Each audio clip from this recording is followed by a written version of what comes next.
Hi everyone, welcome to another episode of No Such Thing as a Fish. Andrew Hunter Murray is away on holiday looking for rare species of moss, or perhaps covering his entire house in solar panels. I'm not sure what he's doing, but he's not here. And so in his place, we have the founder of QI, John Lloyd. Now, you'll all know John because he's been on this show many, many times. But if you're a new listener, then he's like a master of British comedy over the last 40, 50 years. He was instrumental in things like Not the 9 O'Clock News, Blackadder, QI, of course, Spitting Image, if you were a fan of that back in the day. There's a really nice anecdote later on in this episode where he talks about that.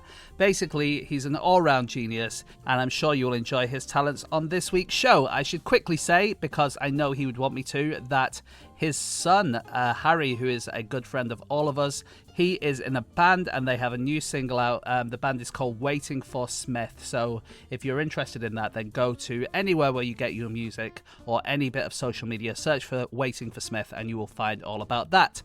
Anyway, without further ado, let us continue with another episode of No Such Thing as a Fish with Mr. John Lloyd. On with the podcast.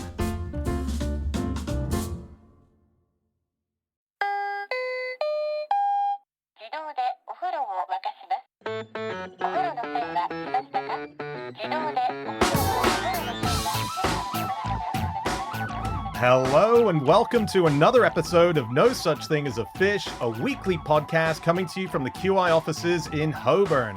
My name is Dan Schreiber. I am sitting here with James Harkin, Anna Toshinsky, and John Lloyd. And once again, we have gathered around the microphones with our 4 favorite facts from the last 7 days. And in no particular order, here we go. Starting with fact number 1, and that is Lloydie. So, my fact is that Picasso inhaled his first cigar on the day he was born. So, Picasso was born at home on the 25th of October, 1881. He had a very difficult birth, and he was unusually small and undeveloped. The midwife wrote him off as stillborn. Oh, no. Right. And literally parked him on a side table while she looked after his mum. Right. And it was fortunate because Picasso's uncle, his father's brother, Salvador Ruiz Blasco, who was also a doctor, happened to be there. And he was smoking a cigar, as you do in those days. Yep.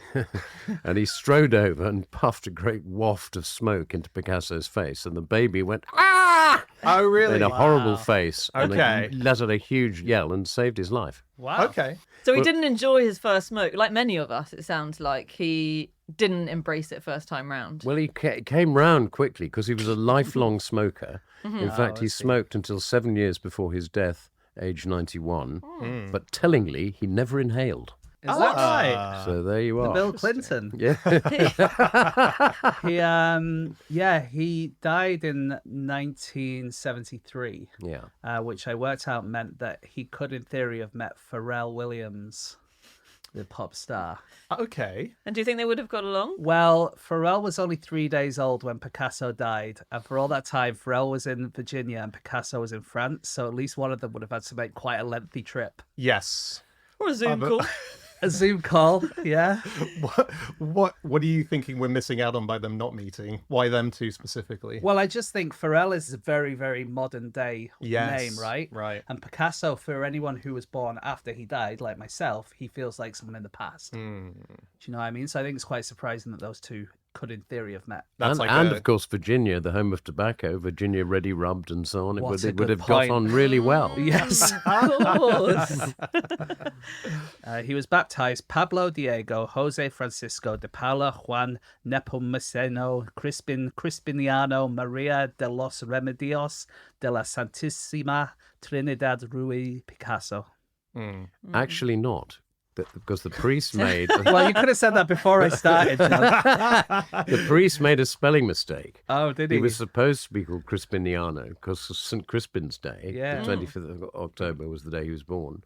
And the priest made a spelling mistake and called him Cipriano. Right. Cipriano, really? which is a brand of crisps, isn't it?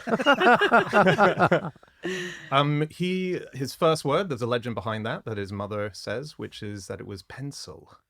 So he sort of seems like a child of destiny in a way. Okay. Yeah, Piz. I'm not allowed to do the accent on the show anymore, John. No, So okay. I just pronounce the English version. Is that slang for penis in Spanish as well? I think it might be. Is it? Well, They're certainly pencil related, aren't means they? little penis, doesn't Yeah, it? yeah. Penicillus. Yeah. Oh, We'll never know which he was referring to at the age of 1.5. They both could have been quite prescient, couldn't they? They Yeah. were sort of his two leading tools, I would say, weren't they? We should say, for anyone who's already switched off because we're talking about Picasso, his reputation has taken a bit of a dive, hasn't it, the last 10 years? I hadn't quite realised how much his mistresses were in basically all of his art. So it was sort of all about his sex life and his shagging. And a lot of people do criticise the way that he exploited women. And, you know, people say women were tools to be exploited for his art. And he did once say, every time I change wives, I should burn the last one so that, you know, you can wipe The the last slate wife clean. or the last painting? The last wife. The last Oh, wife. okay. Yeah. He only actually married twice, but I think he's referring to all his mistresses All his then. messages. Two types of women, he said, goddesses and doormats. Mm. Yeah. One of his early lovers, Françoise Gillot, is part of one of my favourite facts, which is that she later married Jonas Salk, who developed the polio jab. Oh, that's a good fact. Yeah. Yeah. Isn't it? So she was basically Picasso's muse, and then she married this guy who saved the world a little bit, really, because so many people were dying of polio in those days. But people asked her later why she was attracted to such outstanding men.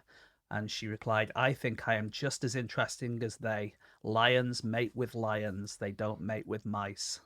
That's Yeah. very good. I think, wasn't she the only muse who left him? Yes. Yeah, She was yeah. immune to his charms. She's such a she's a nice person to read about after, I suppose, all these women who ended up, according to some accounts, destroyed. She just said, he didn't know me very well at all. I'm very secretive. I smile politely, but I don't agree. And I didn't invest my narcissism in being represented by him. I couldn't care less. Yeah. And walked off. She wrote a book about him, a very famous book, Life with Picasso. I actually read it when I was like 15 years old, saw it in a library. It's an amazing book. And it basically caused a lot of problems when it came out because no one wanted to know this side about Picasso. When it was released, there were 40 intellectuals who signed a petition to have it banned and scrapped and pulped. And Were there intellectuals? Yeah. They thought his reputation will... yeah, including one of the major biographers who wrote numerous volumes on Picasso's life afterwards, saying that this should be in like a tabloid as opposed to Is a that bookshop. John Richardson? Yeah, John Richardson. From 8 out of 10 Cats Yeah, Countdown. yeah, he was fuming. He was furious. But interestingly, she was asked about this in her 90s, about this biography. And she said, all these men who wrote that had never met me, didn't know what I was talking about. And she and John Richardson became really good friends, despite him slagging it How off. interesting. Yeah, Hey. and you will see her on Countdown, Cats 2 Countdown. When She's- Rachel Riley's off for maternity, yeah, she France comes Plus, on, yeah. galore. And yeah, Richardson argued that his art was almost parodying the machismo of Andalusian males rather than him actually being like that, which I don't believe. yeah, it's very... It's a really interesting thing. I've always believed that when you're at work, if you're going to do it well, you mustn't have an ego. And I used to say for years and years, you know, Picasso famously didn't behave terribly well in all sorts of ways. But I'm guessing that when he went in front of the easel, that all went away.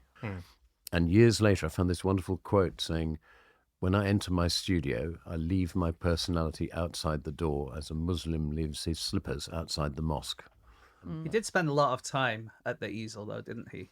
Like, it's hard to find the exact number of works that he did, but it was a lot. It's insane. 147,800, but that's not exact. It's That's according to Give or like, take one or two. the official website. Yeah, Yeah. they've done counting up, and we've lost a lot of it because in his early days he used to burn his bits of art to keep his fire going. Yes. So there's Along stuff with that- his wives. Yeah, they tossed them all on the bonfire. I worked out that that's one work of art for every 5 hours, 25 minutes of his life.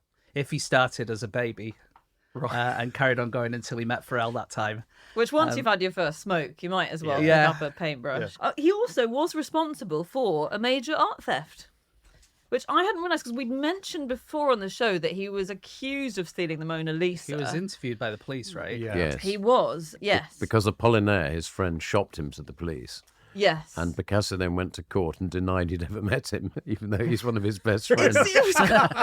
It's quite a low moment, isn't it? Yeah. In their friendship, in their moral lives. That's probably the best indication of the power that Picasso had, that he thought he could Jedi his way through. Like, The thing was, when he described the person who actually stole it, the police did a sketch and the nose was on this side of his face and the eyes were on this side. But there's more to it, Anna, isn't Well, there? there is more to it, yes, because so that was 1911, but actually in 1907 there were these two Iberian statues stolen from the Louvre. And I think there's just been a book written which puts all the pieces together, but Picasso had first spotted them in about 1904, fallen in love with them, told all his mates, I love these statues. They were put in storage. Then they disappeared. Turned out they'd been stolen by this chap called Pierre, and he was mates with Picasso and the dodgy Apollinaire. He was Apollinaire's secretary, I think. He was Apollinaire Yeah. secretary, yes. But it turned, basically, Picasso's lover at the time, Fernand Olivier, said that he had lots of artworks around his house, and then he had these two statue heads under some clothes in his wardrobe. And she asked him about them once, and he said, oh, we shouldn't display them anywhere too prominent. And it turned out to be these two stolen statues Right. from the Louvre. And we assume that Pierre had given them to Picasso. Maybe Picasso had asked him to steal them. Some people say that Pierre couldn't have carried them both out under his coat, which is what he claimed. So maybe Picasso was there. It's a lot easier to steal stuff from the Louvre in those days, wasn't it? I was a Yes. piece of piss, yeah. yeah. They had lousy security, didn't they? Yeah. I think there was a story that Pierre once said to his girlfriend, I'm going to the Louvre today. Do you want me to pick anything up for you? And then, ironically, Picasso's the most stolen artist in history Yes. now. Is he? But I think it's largely because he made so much, right? You can't help stealing one. Like, you pick up Yeah. a sketch. Yeah, and you fax Apollinaire's something. secretary had something to do with it, I'm sure. Shifting his stuff back to... Yeah. So even when he was in his 70s and 80s, he was quite a womanizer, Picasso. And whenever anyone came to his house who he fancied, he would make a little sculpture of a little man with an enormous phallus and then give it to them as like a love gift. Right. And Did that work a high percentage of the time? it didn't work so often because he quite often did it in front of his wife. And anyone who'd been given this like phallic item was not allowed back in the house. Because his wife would just be like, well, you're obviously not coming back. Yeah, yeah. And again, it's according to John Richardson.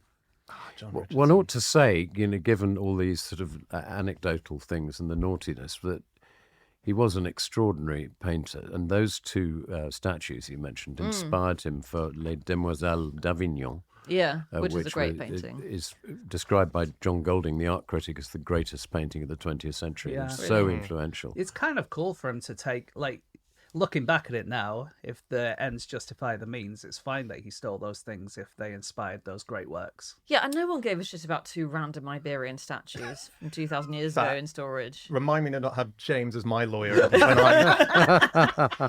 We were going to do a fact about them in the podcast the next week. He used to make some of his paints as well. There's a particular brown that he made, which we only now know what the secret source was. To HP? it.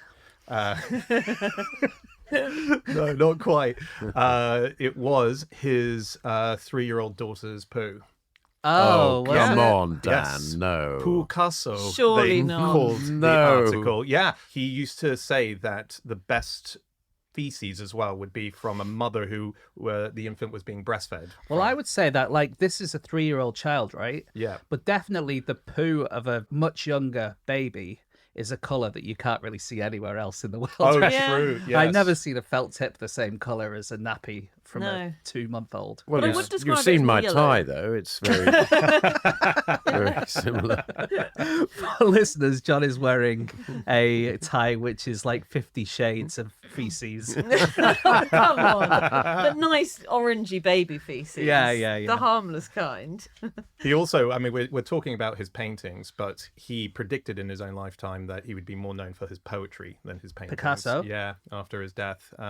He Did he? What an he idiot. wrote over 300 poems, and he also wrote 2 surrealist plays. He can't really have believed because he was incredibly famous for his paintings throughout Yeah. his life, and no one was going, do you know what, Picasso, people should make more of your poems. Did he really Well, think? he probably thought they'll forget about it one day and my poems will live on after me. I think this is sorry, a mate. common theme with artists, though. You know, rock Yeah. bands who always pick the wrong Yeah. song is going to be successful and hate the one that's famous. Yeah. Yeah, Like John it's Richardson, it's annoying. always they're asking him in interviews about 8 out of 10 Custard's Countdown, and they never ask him about his Picasso biographies today. But that, like that Arthur Conan Doyle quote you must have touched before, that if in 100 years I'm remembered just for Sherlock Holmes, I would have considered my life a failure. Yeah, Yeah. sorry, mate. Embrace it.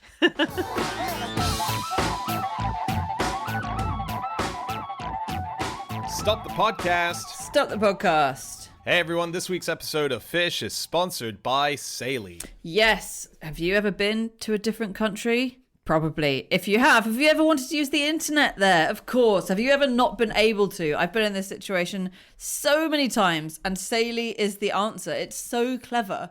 It's an eSIM. You only need to install it once, and as soon as you've installed it, you get access to SIM plans for over 190 countries. Now, there are 193 countries that are members of the UN.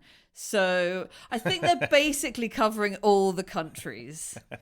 Yeah, it is really amazing. Roaming charges, the bane of my life, Anna. They've dogged me wherever I've gone, and that has now changed. It means you can avoid scams as well, because quite often people will be selling local SIM cards in the country, and they'll be fake, and you can get scammed from them. And it changes so many different things. I mean, the convenience of being able to just download it once on your phone, and it's applied to all of those different countries. Yes, it's really easy to use. You just download the app and it's compatible with iOS or Android devices. And then you follow the instructions on the app to install the eSIM, and basically Bob's your uncle. And you can get an exclusive 15% discount on your Saley eSIM data plan if you download the app and use the code FISH at checkout. That's right. Do it now. Okay, on with the podcast. On with the show.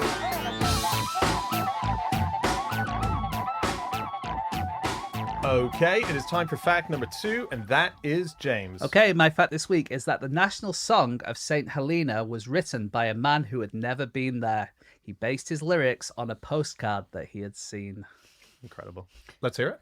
God save our great... No. That is the national anthem of St. Helena, Yeah. because it's a British territory. So did he base it on the stamp of the postcard? He wrote another anthem called My St. Helena Island, and it's kind of the de facto anthem. It's not the official national anthem, but it's the one that all saints, as they're known as in St. Helena, would sing. And it was written by an American who is better known for his appearances on 8 out of 10 Custard's Countdown, called David Mitchell. Stunning. David Mitchell, he was nicknamed Old Saddlebags, and he was a DJ on Ascension Island, which is, I was going to say nearby. It's not nearby, but it's the nearest place to St. Helena, because St. Helena's in the middle of the ocean. He became friends with some people from St. Helena, and they suggested that he writes a song for them. And he was a bit reluctant to do that because he'd never been there, but they sent him some postcards, and he wrote this song. And that's what happened. It goes, my heart is drifting southwards to my home down in the sea, to the Isle of St. Helena, where my loved ones wait for me. We're having a lovely time. Weather is changeable. Food is awful. Wish you were here. Yeah. It's great. Yeah, genius. It's really good. And he recorded them officially, the songs, and they made records of it. And he sent a bunch of records and pictures of himself to St. Helena as part of Yeah. like, here's the merch that you can have. But he's not really known anywhere, even in his hometown in Memphis. But yeah, he's someone who's still around. I mean, it's not that long ago, right? So I think he's dead, isn't do he? you? Oh, okay. The site I I, think saw. his family, he's recently dead, I think. Right. Okay. But I might be wrong about that, so I'll But check nobody's blown cigar smoke in his face yet, so you can't tell. It's interesting in postcards because both Matisse and Picasso used postcards to inspire some of their greatest work. Did you know? they? So Les Demoiselles d'Avignon, for example, was based on a postcard that Picasso it? found. Yeah. I did not know that. Right. And did you know that it's not the only national anthem or national song, because it's not strictly the national anthem, that was written by somebody who'd never been there? Did you Go know on. that? Guinea-Bissau on the west coast of Africa. The music was written by a Chinese guy called Xiao He, because the words were written by a separatist leader of the African Party called Amilcar Cabral, who was the leader of the African Party for the Independence of Guinea-Bissau and Cape Verde. Wow. And in 1963, he went on a delegation to China, and they met this guy, Xiao He, and asked him to write the music. Really? Amazing. Yeah, literally last year in 2024, Xi Jinping held a welcome ceremony for the current president of Guinea-Bissau, who's a guy called Umaro Sissoko Embalo, and they played the Did they? the anthem. This That's is our really well-beloved motherland. It feels like it's got an edge to it when you're being hosted by Xi Jinping as the president of tiny Guinea-Bissau, and he's saying, "Here's your national anthem. We wrote it, by the way. Don't forget it." Well, if anyone doesn't know where St. Helena is, basically from Guinea-Bissau, head west, and it's pretty much the first place you get to. It's like a tiny island in the middle of the Atlantic. It's so isolated Yeah. when you look on a map. If you go on your Google Maps or whatever on your phone, it is insanely isolated. Yeah, it's We like, cannot find a way of getting there. You'll get lost when you try direction. Exactly. And there's a lot of I watched a few tourist videos for it where they said you can achieve all you need to see in a single day, but why not stay for 3?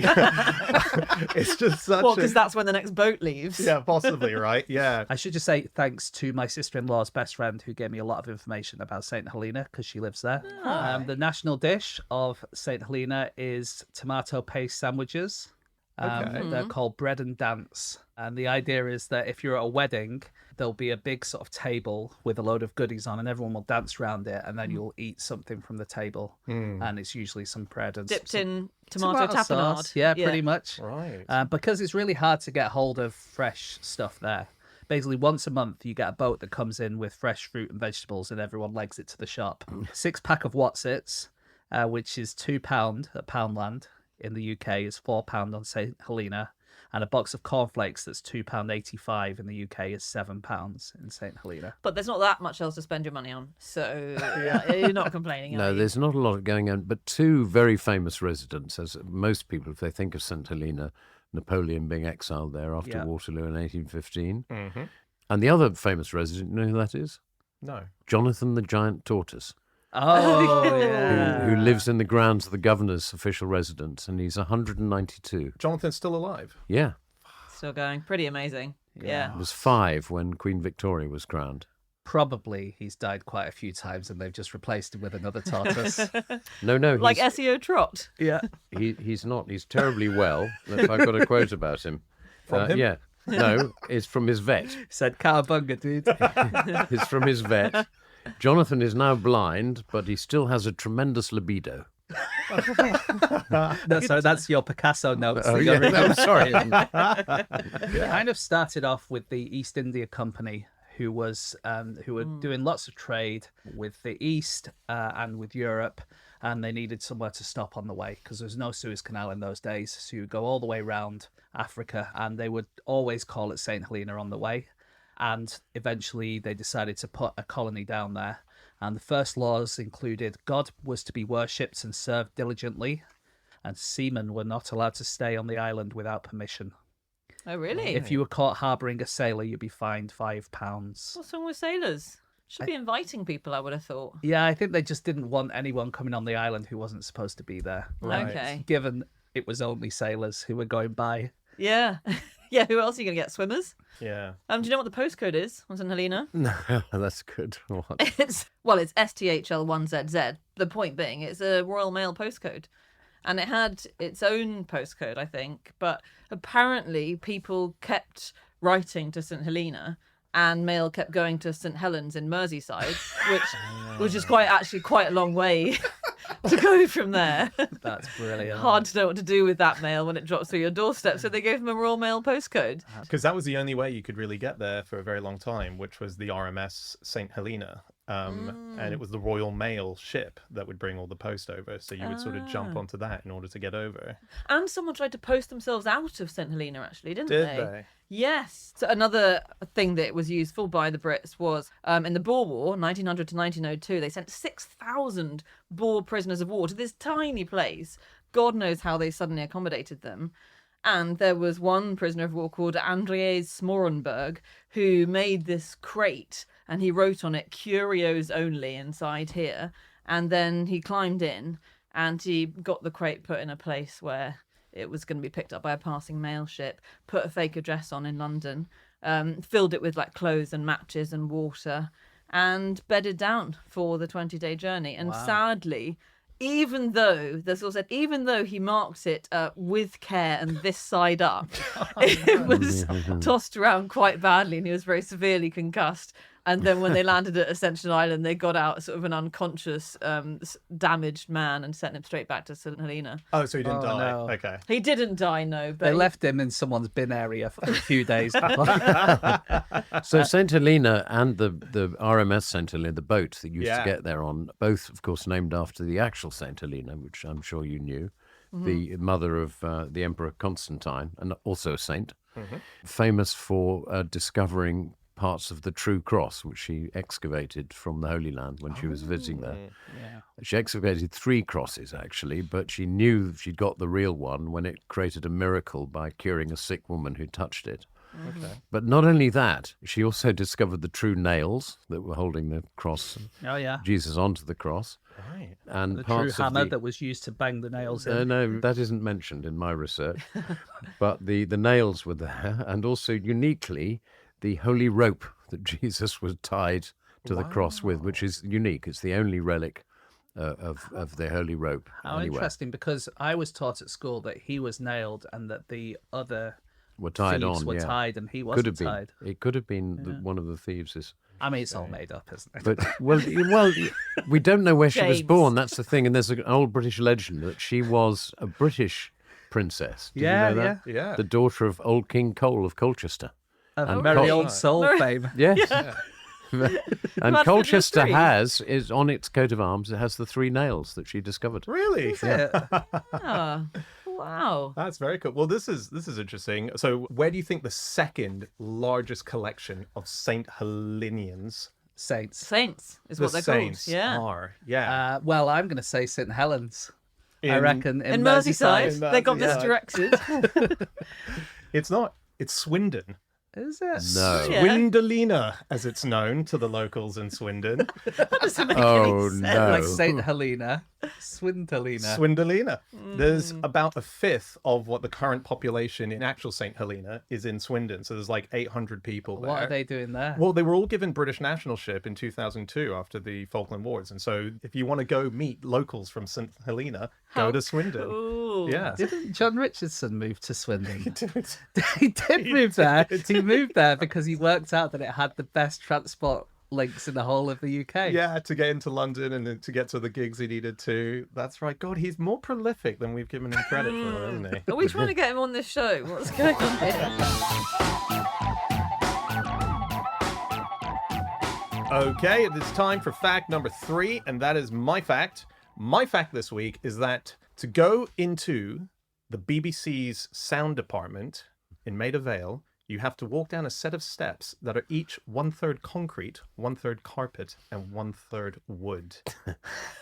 This is amazing. I saw this fact, I should say, when I was just scrolling through Facebook earlier this year, and Tony Way, who I'm friends with, he's a movie star. He's in The Edge of Tomorrow, the Tom Cruise movie. All but right, he's also, clang. Yeah, he's also in a lot of British sitcoms, Black Books, and I mean anything you can think of. Afterlife with Ricky Gervais. He's part of it. He's a great actor. He was there, and he took a photo of it and showed it, and it's pretty amazing. So when I say that the staircase is a third of each, It's like you've got a runner down the middle, but Yeah. either side is Yes. different. that's a very good way of putting it. Yeah. So this is where the BBC do their Foley, which is the sound effects, the extra noises that go into TV, radio, and movies.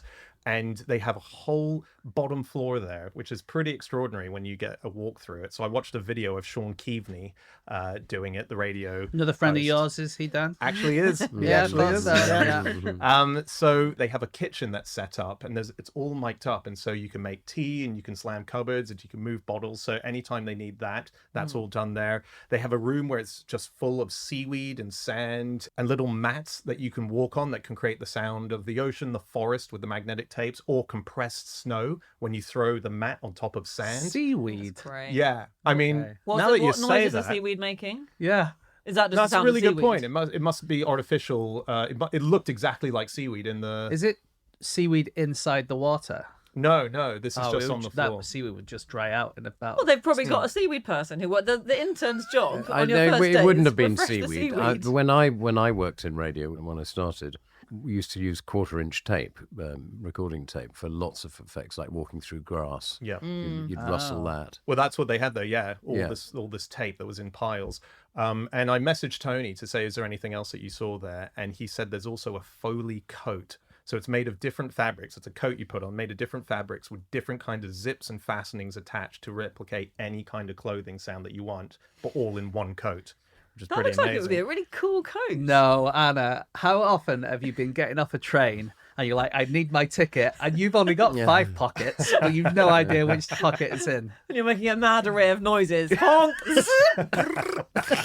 Sorry, guys. So I wonder if that Foley coat was used. There's a very famous story about Mrs. Dale's diary, which was the sort of forerunner of the Archers way back when. Okay. They were trying to get the sound of somebody opening a parcel. Mrs. Dale was delivered a parcel. They tried paper, didn't sound anything like it, because famously in sound effects, often you think of a helicopter, sounds like which we used to make using what's called a double ender, which is a wire with 2 brass plugs on the end. Right. It sound like a helicopter, because what a helicopter actually sounds like is not like what you think a helicopter is supposed to sound like. No, it's just a very, very loud hum. It's a loud, loud engine, yeah. You can't really hear what you're saying, yeah. So anyway, somebody undid their zip as an experiment. And so the priest said, what's that? That's an amazing sound. That's perfect parcel opening. So in the script Really? it comes, Mrs. Dale, oh, hello there. Oh, what have you got in there? She said. Okay, I'm seeing where the double ender name came from. Yeah. Now, actually. I really hadn't quite realised that what being a Foley artist entailed, and I think I want it as a job. It's so cool. If you're working in the films, basically they'll be sent the film and they'll come into a room and they've got all their props, and often they've I think all Foley artists collect just like hundreds and hundreds of different props, bring them in, lay them all out, and they've got a script which tells them vaguely what sounds to make, but then they watch the film and live they try to imitate what the person's doing. So you see them sort of jerking around, clutching at something quickly, stomp, stomp, stomp. They have to grab a shoe, reach for a cloth. It's amazing, isn't it? It is amazing. And those items, like, if it makes the perfect sound, you just want to keep it forever. Yeah. And they get passed down from generation to generation. So I was reading an interview with someone called Alison D. Moore, and her former partner in Foley had retired, and he gave her a copper towel bar with a koi fish on each end. And when you twisted it, it made a screech that sounded exactly like a startled cat. And he was like, this is my pride and joy. I take it everywhere I go, but you can have it now I've retired. Wow. So good.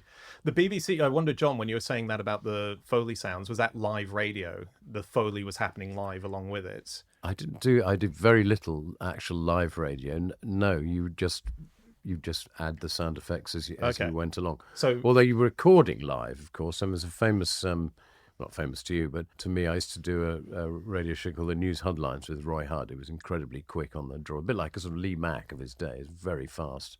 And there was a sketch that involved a fridge, and in the script, the studio manager saw SFX door opens, and that's a standard BBC sound effect because the rattle of the doorknob like that. And so Rory said, I'll just look in the fridge, and there was a he said, a wooden fridge. It's a wonderful moment. it is amazing, but it was a very strong thing with the BBC for live radio, particularly comedy shows like The Goon Show. And there was a famous incident where in the script, Neddy Seagoon, who was played by Harry Seacombe, was to be hit by a sock full of custard. And they tried all these different sounds. They couldn't get it. And Spike Milligan got so frustrated during rehearsal that he took his sock off. He grabbed an assistant, sent them to the BBC canteen to fill it up with custard, which they did, brought it back, walloped Harry Seacombe over the head with it, and it still didn't get the sound that they need. But that story got out, and the BBC got lots of complaints because this was in the last year of post-war rationing, and they said, you are wasting good custard. Did they not drink it afterwards out of the sock? Well, regardless of what they did, yeah. No, that is wasteful. Because they usually say on those programs, don't worry, the food was shared amongst the crew afterwards. and Yes, stuff. yeah. Those bizarre sound effects. I remember I used to briefly produce a program called The Burkiss Way, which was written by David Romick and Andrew Marshall, and they used to take great pleasure in writing sound effects that are impossible to do. And I remember one was SFX, Genghis Khan slices somebody's stomach off.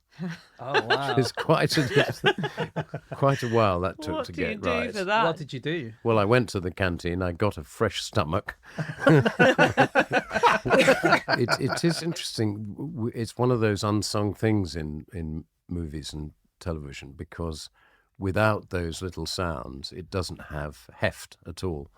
When we did the first episode of Spitting Image, we decided not to have a laugh track because I don't know why.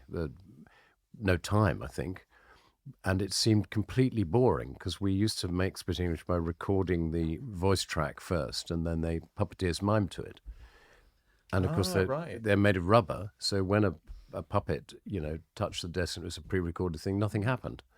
So the two sound guys, absolute geniuses, stayed up literally all night doing all the, touching the table, banging each other's heads, scratching their clothes, and it sounds suddenly like a it fun comes night. alive. It was an amazing thing, because actually we owe the whole existence of Spitting Image to those two guys. Yeah. I was talking about this Foley artist called Alison D. Moore.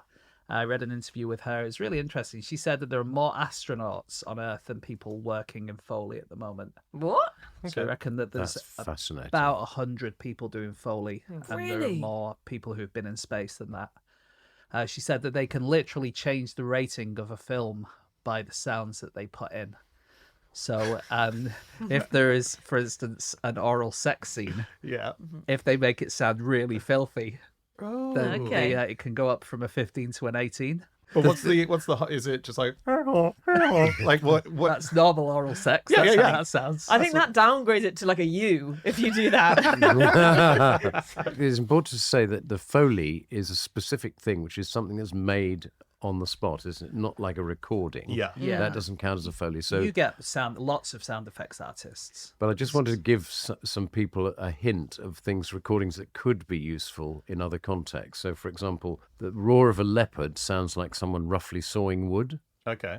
which is useful. Okay, good to know. Bill Bailey said, without the beat in the background, jazz basically sounds like an armadillo was let loose on the keyboard. So if you wanted that sound, It's amazing though, because since BBC started recording their stuff and other massive production studios, there's these huge Foley archives that now exist, and a lot of them have been made available to the public. So the BBC have over 33,000 of its sound effects that are just on a website you can download and use as part of whatever you want to use. It's open to the public. Hanna-Barbera also is used a lot. So Hanna-Barbera that made the Flintstones and so on. Their sounds have been used in so many places you wouldn't expect. Multiple Mario Kart and Mario video games have the sounds that would have been used in the Flintstones that are sort of peppered all the way through. Really? Yeah. So And they made those sounds by getting a pterodactyl to put their beak on a record player. yeah, but it's pretty wild. And we missed, I think it was the first 10 years of any kind of recording with BBC Radio. Until the arrival of a thing called the Blattner phone. It was only one machine that was recording all the radio output at the time that was coming from the BBC. And it wasn't a great recording necessarily, but the machine, the spools that would hold the tape were ginormous, and the tape would be traveling at really high speeds. So it would be traveling at 5 feet per second to record it, which was really dangerous for anyone who had to monitor the tape, because if it broke off, it would be like shrapnel shooting out the tape. Wow. And it was like a razor's edge. You would be cut to pieces if it shot. what? Like yeah, a ninja. Yeah. So it was incredibly That's a great murder dangerous. mystery. That should be a Jonathan Creek episode. Yes, that's true. Yeah. And that would happen. It would be more dangerous because eventually they got two of these machines, the Blattner phone, which meant that they could change tape on one while recording on the other. So that was a seriously dangerous thing. They used to have to wear heavy gloves, and any time they were doing something that looked a bit delicate, they would run to the other side of the room in case it exploded on them. Hang on, presumably when you change the tape, you stop it. Yeah, spinning. yeah, but it just, I mean, the thing can overheat. They had incidences basically Yeah. where it just got too much. It was the most dangerous job in the world, working for the BBC in the 50s. It was. And the 70s.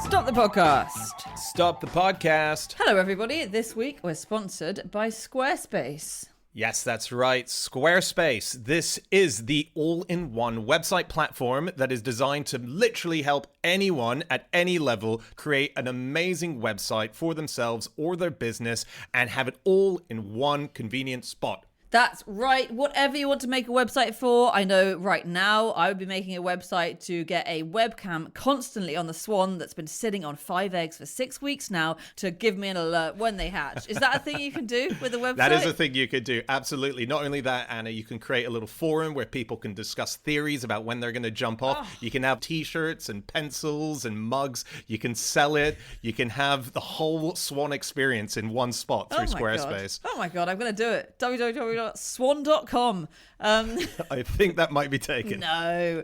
Anyway, yes, Squarespace does make it so easy to showcase your expertise or engage any visitors. You can make a stunning website if you go to squarespace.com/NSTAAF for a free trial. And when you're ready to launch, use the offer code NSTAAF to save 10% off your first purchase of a website or domain. That's right. So head there now, and I can't wait to hear all Swan updates. Okay, on with the podcast. On with the show. Okay, it is time for our final fact of the show, and that is Anna. My fact this week is that every year, tens of thousands of people attend Rwanda's annual gorilla baby naming ceremony. Oh, Isn't it good. sweet? It is good. Is it sweet? It is sweet, yes. Oh, Yeah, nothing dark to it. Kwita izina, which means to give a name in Kinyarwanda, which is the language. And this is so cool. It's this whole full week of activities devoted to gorillas, and it's all about their conservation and their protection, because it's a huge deal in Rwanda. And the highlight is this naming ceremony where they've got a huge, really cool looking stage, which is a wicker sculpture of a gorilla, or a bamboo sculpture of a gorilla the size of a house, and then a celebrity and or researchers, or Who's the celebrity? lots of different celebrities. We'll get to the list. Wow. Probably some of your mates. John Richardson's gotta have a look at naming a Sean gorilla. Keaveney goes there often, doesn't he? Yeah. There are multiple characters who will come up on stage, and then they'll name one of the new baby gorillas that's been born that year, and a big picture comes up behind, and they say, I name this gorilla, and they give them sensible. They don't call them sort of Barry. Well, quite a lot of Arsenal footballers go there because Yeah. Arsenal are sponsored by Rwanda. So they are, yes. And, Because the president's a big Arsenal fan, isn't he? He is, yeah. So in 2018, Alex Scott went. In 2019, David Luiz went. In 2020, Hector Bellerin and Patrick-Emerick Aubameyang went. Aubameyang named a 14-year-old gorilla Ligitego, meaning goal. And Bellerin chose Myugariro, meaning defender. So it's like appropriate stuff for them. So maybe next year they'll be runner-up. Or smashed by Paris Saint-Germain. Boo. Do these poor gorillas have to wait sometimes nearly a year before they get a name? Yes, I suppose they do. They probably have a holding name. They don't might have their own name in their own language, and they might not care what we call them. No. I doubt it. That's it. Well, no, they tenderness. couldn't. I don't know about the gorillas, but did you know that marmosets are the only non-human primate that call each other by name? Do they? Yeah. Did not know And they that. say, hello, Barry. I And do. there's always Barry. Always Barry. So They're all called it's Barry. kind of pointless, really. Yeah, of course, it may not be their name at all. It may be just a Barry sound. It's just a burp. Idris Elba they get big names. Yeah. Called one Narame, meaning long life. David Attenborough's obviously named one. Yeah. But yeah, it sounds really fun. And the idea is to protect gorillas. And the story of protecting gorillas in Rwanda is an amazing success story, isn't it? So Diane Fossey. Yep. Diane Fossey, yes, who I'm sure we'll talk about. It's estimated that one mountain gorilla, and it's mountain gorillas there, so there are 4 species and subspecies of gorilla, but one mountain gorilla can generate $3 million during its lifetime from tourism, and that all goes back into conservation, to protection, to the extent, and I found this really interesting, so there are, like I say, 4 species and subspecies of gorilla. There's Western lowland, of which there are between 150 and 300,000. Remember that. There's cross river gorillas, of which there are about 300. Mountain gorilla, I think they're about 800 to 1,000. And Grauer's gorilla, 6,500. All are critically endangered, except one, which is just endangered. Right. Now, have you memorised all the figures? No. Yeah, the lowland western gorillas, you said. There you go. The Western lowland, 150 to 300,000. Surely they're just endangered. No, they're critically endangered.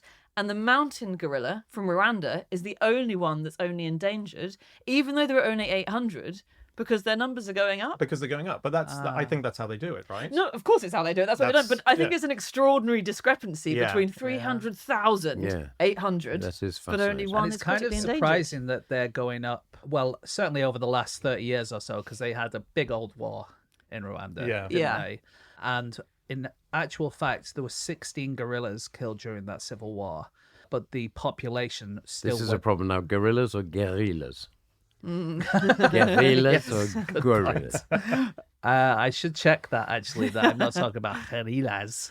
What do you call a gorilla with a machine gun? I don't know, John. Sir. But yeah, basically the gorillas moved up into the mountains away from all the humans and all the violence, and so that's why their numbers went way higher.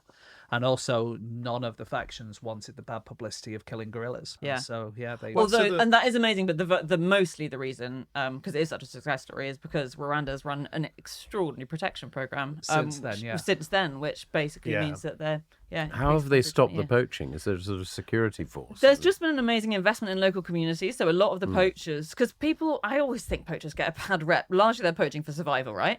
These were people in a country that was so poor, people were struggling, and the poachers are now involved in conservation. So there are a lot of poachers who do various tourist things now, and it's just giving them real national pride in this thing, like this big ceremony. Which means it literally doesn't happen. Yeah, because they worked out, as you say, one gorilla can bring 3 million in an entire lifetime. Yeah. So it's more profitable now to be a tourist guide rather than to kill one and get a one-off payment. Yes.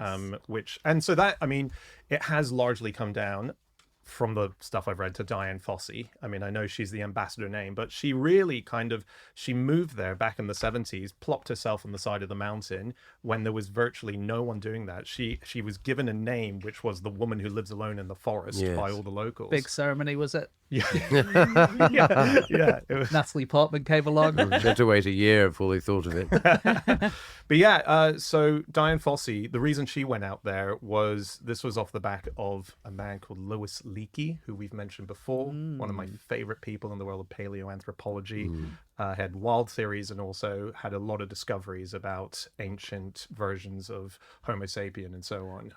Big part of A few episodes ago, we had to fade you out when you started going into this kind of thing. Well, he thinks that the reason that we became the dominant species on planet Earth is because we were too smelly to eat as we were in the wild. He's a brilliant guy. But he thought that the people who should go out and study apes should be a single woman with no scientific training. He's very much the Picasso of the paleoanthropology world in that he was a bit dubious with women. He had a lot of researchers around him who were, let's say, at his whim. He was a bit of deviant, but he did amazing things Did you say field. he was your favourite? Do you know what? We can edit that bit, right?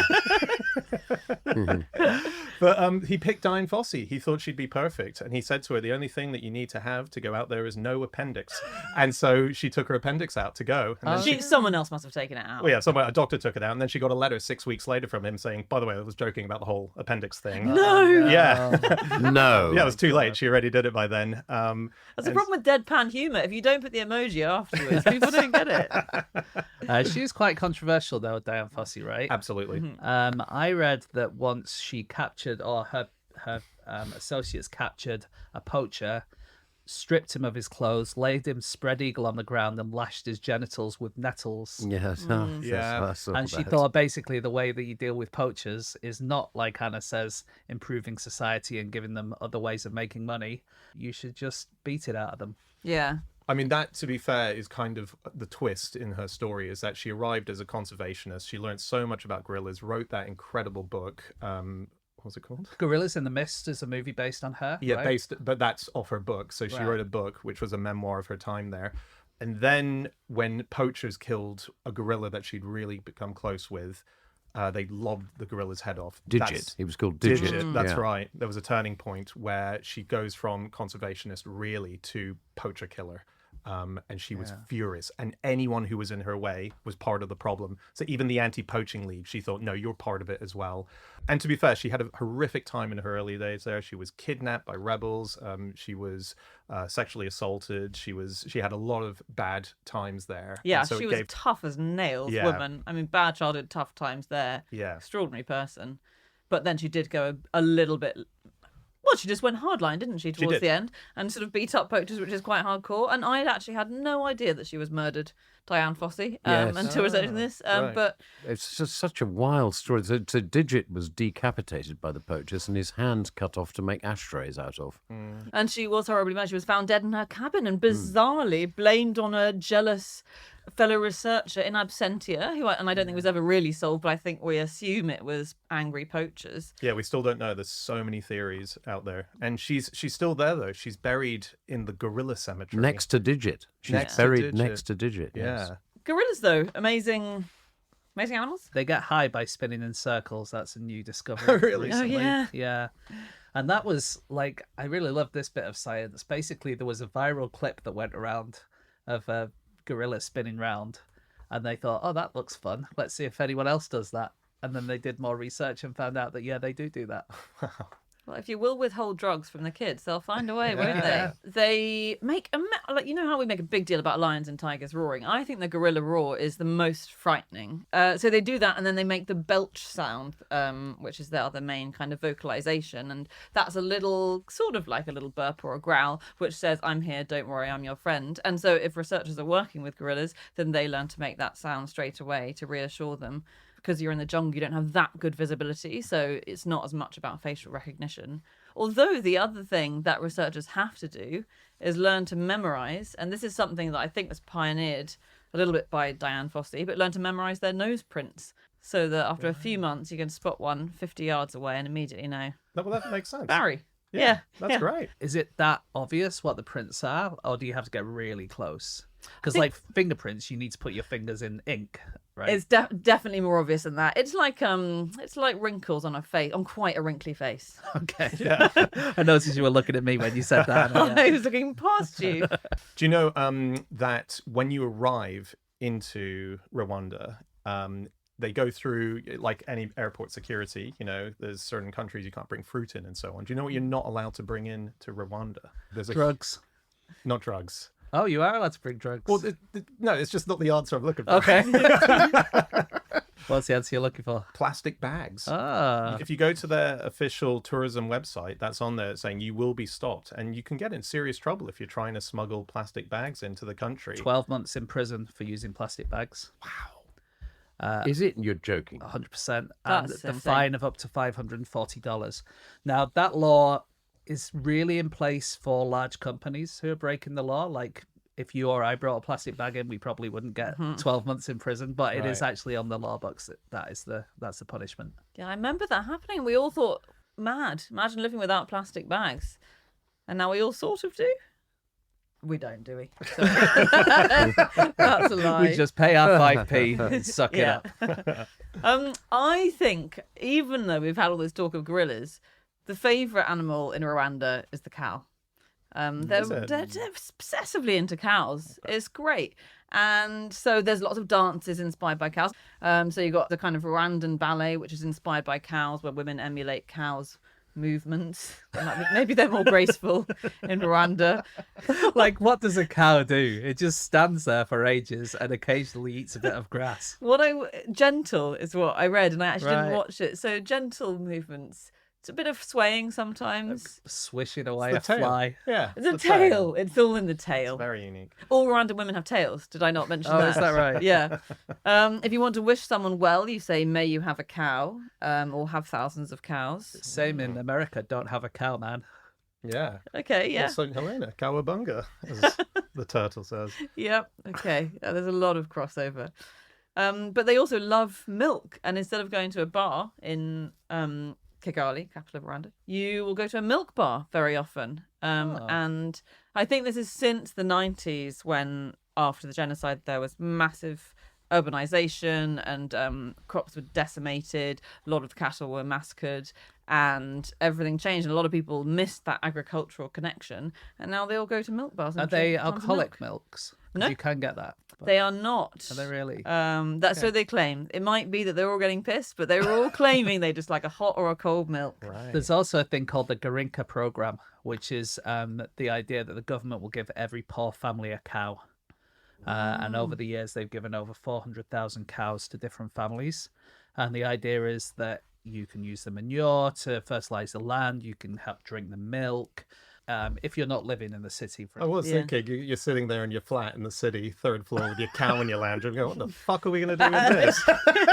Oh, man. Do you think the naming ceremony is based on a sort of human? Because there are lots of those around the world, aren't there? Yeah, it is. It is. It's big in Rwanda. Giving the name that you give someone determines their life. Yeah, they are born, they have their first cigar, and then you have a big ceremony where you name them, and all of the family members come along, and some people suggest different names, and then they decide which one they're going to go with, and there's a big old party. And it's usually Idris Elba who it comes down to, the decision in the end. He's a very busy man, but...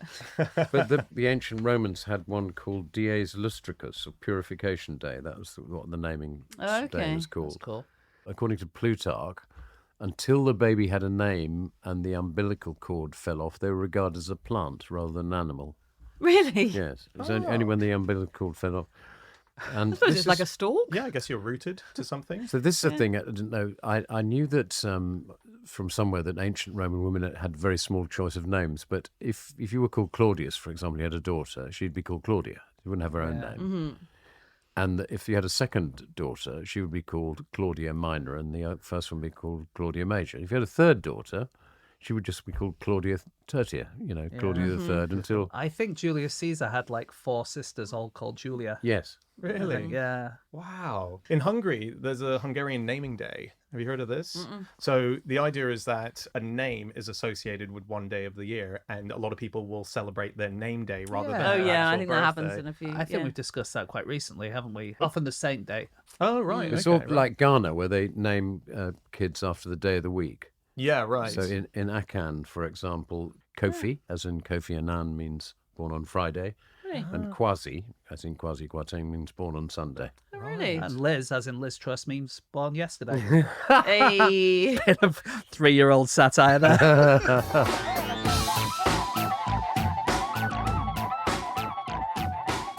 Okay, that's it. That is all of our facts. Thank you so much for listening. You can find us all on our various social media accounts. I'm on Instagram @Tribaland. James? My Instagram is no such thing as James Harkin. John, you're on Instagram, aren't you? I'm John Lloyd QI.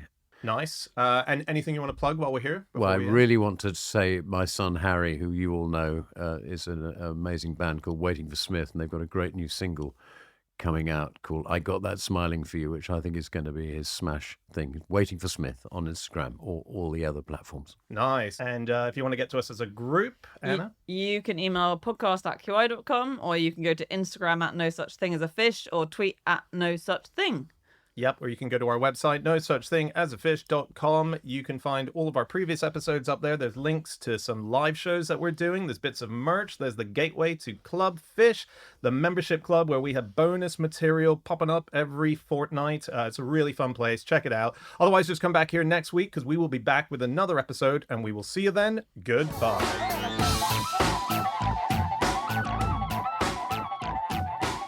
Can you do some Foley? I'm just going to walk over there. Yeah.